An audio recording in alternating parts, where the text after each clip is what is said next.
प्रताप वासिनी शीतला देवी धाम पे मुझको जाना है।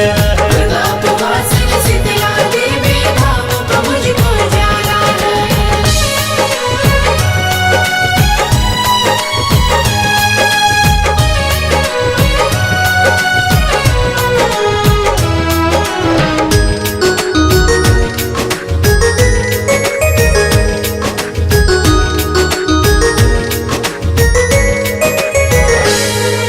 मन की गंगा सरोवर की उस धारा का दर्शन करना है। पाप मुक्त हो दुख व दर्द से चल के हमें उबरना है।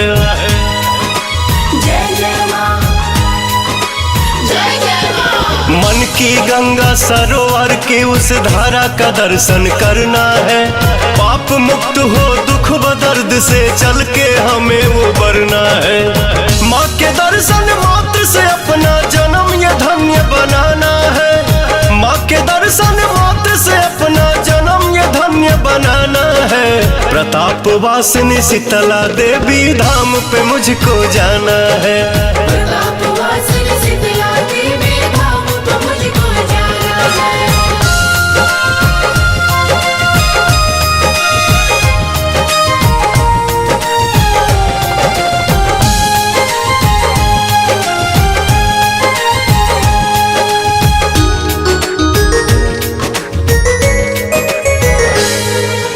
कटरा मेदिनीगंज में पावन लागे सुहावन शीतला धाम।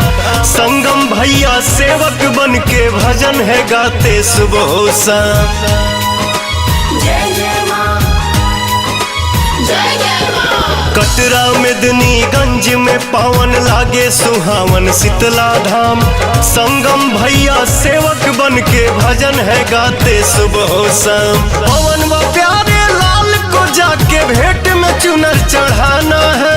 पवन व प्यारे लाल को जाके भेंट में चुनर चढ़ाना है।